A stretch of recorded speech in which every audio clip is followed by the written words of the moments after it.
صلوا عليه وآله۔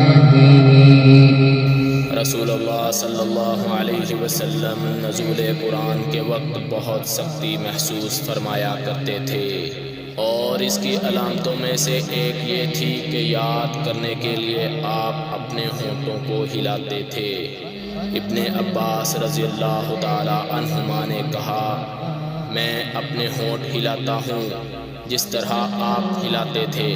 سعید کہتے ہیں، میں بھی اپنے ہونٹ ہلاتا ہوں جس طرح ابن عباس رضی اللہ تعالی عنہما کو میں نے ہونٹ ہلاتے دیکھا۔ پھر انہوں نے اپنے ہونٹ ہلائے۔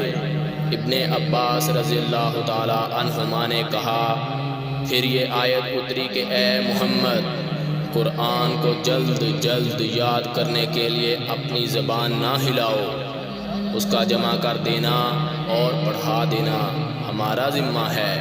ابن عباس رضی اللہ تعالی عنہما کہتے ہیں، یعنی قرآن آپ صلی اللہ علیہ وسلم کے دل میں جما دینا اور پڑھا دینا ہمارے ذمہ ہے۔ پھر جب ہم پڑھ چکیں تو اس پڑھے ہوئے کی اتباع کرو۔ ابن عباس رضی اللہ تعالی عنہما فرماتے ہیں، اس کا مطلب یہ ہے کہ آپ اس کو خاموشی کے ساتھ سنتے رہو، اس کے بعد مطلب سمجھا دینا ہمارے ذمہ ہے۔ پھر یقیناً یہ ہماری ذمہ داری ہے کہ آپ اس کو پڑھو، یعنی اس کو محفوظ کر سکو۔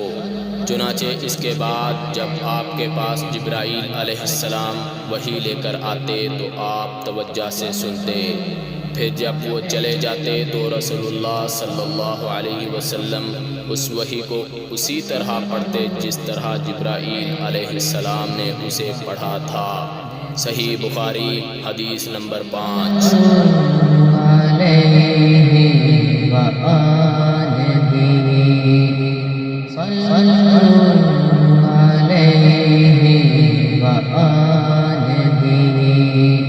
صلوا